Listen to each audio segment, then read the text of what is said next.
Je suis Romuald Ribas, je suis directeur technique chez Appstud et j'ai 28 ans. Je définis et je suis la stratégie technique de l'entreprise. Je teste aussi des outils et des nouveaux langages pour pouvoir les proposer demain à nos clients. J'interviens en avant-vente pour préconiser à nos clients les meilleures solutions qui découlent de la veille continue qu'on réalise avec les architectes. Donc, en tant que CTO, je suis obligé d'avoir une vision extra large du digital, que ce soit au niveau UX, que ce soit au niveau de la perf et bien sûr au niveau de la technique. Et du coup, mon métier, en fait, il est un peu à la croisée de tous ces mondes-là. Pour pouvoir proposer la meilleure solution à nos clients, on est obligé d'avoir une palette de compétences qui est ultra large. C'est être curieux, vraiment, toujours se challenger, ne pas partir du principe qu'on a raison, mais au contraire, écouter les autres et écouter ce qu'ils ont à dire parce que finalement, on en apprend énormément tous les jours. Il y a aussi l'empathie en fait, qu'il faut avoir envers nos clients.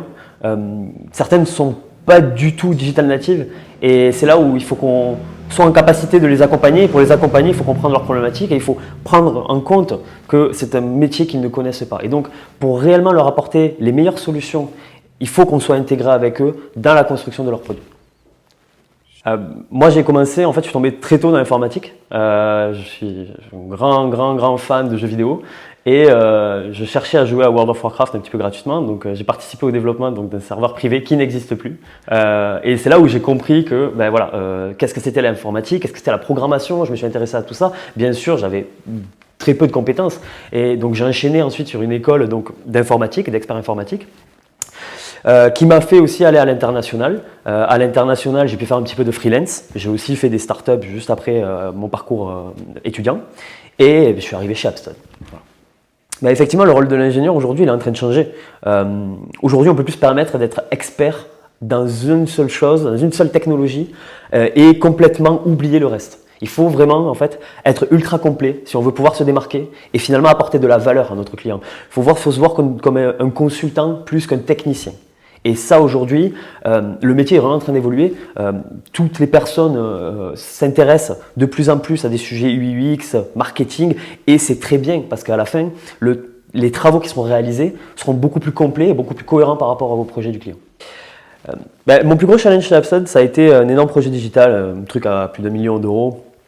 Et en fait, ça a été très dur. On avait beaucoup de partenaires externes, ça nous demandait énormément d'organisation qu'on n'avait pas. Et en fait, ça nous a fait nous rendre compte que il fallait qu'on change l'organisation, il fallait qu'on réinvente la boîte pour pouvoir prendre des projets de cette envergure.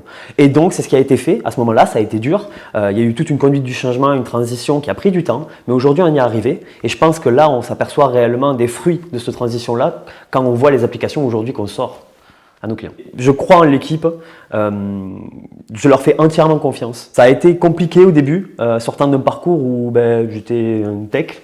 Je pensais que je pouvais tout faire tout seul et en fait la réalité c'est que non. On a besoin d'une équipe et petit à petit donc j'ai commencé à leur faire confiance. Ils nous le rendent au quotidien, ils font les choses correctement et ils nous préviennent et ils pilotent eux-mêmes en fait la boîte à leur échelle. Application native si possible, parce que dans le temps, vous n'allez pas être bloqué. Si Apple ou Google dévoilent une nouvelle fonctionnalité, vous allez pouvoir l'implémenter quasiment instantanément. Sur du cross-platform, il y a un petit délai, le temps que effectivement la solution cross-platform implémente cette nouvelle fonctionnalité. Donc ça dépend vraiment du projet. Si vous pouvez vous le permettre, bien sûr, du natif. Sinon, du cross-platform, aujourd'hui avec Flutter, on fait des choses qui sont très très bien et très qualitatives. Quand tu parles technique, ça va.